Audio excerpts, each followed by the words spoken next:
Baba Saheb doctor Bhimrao Ambedkar ji को south बोरो समिति के समक्ष गवाही देने के लिए आमंत्रित किया गया था। समिति सन 1919 में अस्पृश्यता के विरुद्ध भारत सरकार अधिनियम की तैयारी कर रही थी। डॉक्टर भीमराव अंबेडकर जी ने अछूतों और अन्य धार्मिक समुदायों के लिए पृथक निर्वाचन क्षेत्र और आरक्षण बनाने का तर्क दिया था। उन्होंने सन 1920 में मुंबई में मूकनायक नामक साप्ताहिक का प्रकाशन शुरू किया था।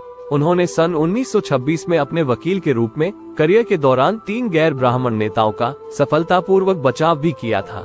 इन ब्राह्मण नेताओं ने ब्राह्मण समुदाय पर भारत को बर्बाद करने का आरोप लगाया था। और दोस्तों, अपनी वकालत के समय में डॉक्टर बाबा साहब अंबेडकर को एक केस मिला जिसमें एक लड़के को फांसी की सजा हुई थी, जिसके लिए उसके माँ बाप ने बहुत से पैसे खर्च कर दिए थे अपने इकलौते बच्चे को बचाने के लिए। लेकिन बाबा साहब ने उस केस को लिया और फिर कोर्ट में जज के सामने गए। जज ने एक एक करके सबकी दलीलें सुनी और फिर बाबा साहब से पूछा कि आपको भी कुछ कहना है। तो बाबा साहब ने कहा, नहीं, आप अपना फैसला सुनाएं। ये सुनकर वहां पर बैठे सभी लोग दंग रह गए और बाबा साहब को देखने लगे। इसके बाद जज ने फांसी का दिन मुकम्मल किया। उधर उस लड़के के माँ बाप बहुत परेशान हो रहे थे कि अब मेरे बेटे को फांसी पर चढ़ा दिया जाएगा। लेकिन जैसे ही लड़के के गले में फांसी का फंदा डाल देता है तो तुरंत बाबा साहब ने कहा, बस।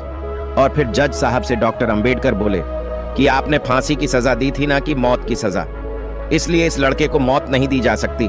और ठीक उसके बाद से अब जिस किसी को भी फांसी की सजा होती है तो जज सजा मौत देता है। दोस्तों, एक बार बाबा साहेब अंबेडकर एक गांव में भाषण देने के लिए पहुंचे। गांव में उनके स्वागत की तैयारी जोर शोर से चल रही थी। उसी भीड़ में एक गरीब लड़का उनकी ओर भागता हुआ आया। उसकी चप्पल फटी हुई थी और वह संकोच में अपने फटे हुए पैर छिपा रहा था। बाबा साहेब ने उसकी ओर देखा और मुस्कुराते हुए बोले, तुम्हें शर्मिंदा होने की जरूरत नहीं बेटा। लड़के ने उदासी से कहा, बाबा साहेब, मेरे पास अच्छे कपड़े और चप्पल नहीं है, लोग मुझे तुच्छ समझते हैं। बाबा साहेब ने उसे प्यार से अपने पास बुलाया और कहा, जिन चीजों से लोग तुम्हारी कीमत आंकते हैं वो सिर्फ बाहरी दिखावे हैं, असली काबिलियत तो तुम्हारे अंदर है। याद रखो, तुम जो भी चाहो बन सकते हो, बशर्ते कि तुम में कड़ी मेहनत और लगन हो। फिर उन्होंने अपनी चप्पल उतारी जो उनकी भी टूटी हुई थी और बोले, देखो, ये चप्पल भी मेरे संघर्ष का हिस्सा है। ये हमारे रास्ते को रोक नहीं सकती, बल्कि हमें यह याद दिलाती है कि असली पहचान हमारे साधनों से नहीं, हमारे हौसले से होती है। लड़के की आंखों में एक नई चमक आ गई। उसने समझ लिया कि असली ताकत हमारे साधनों में नहीं, हमारी मेहनत और जज्बे में।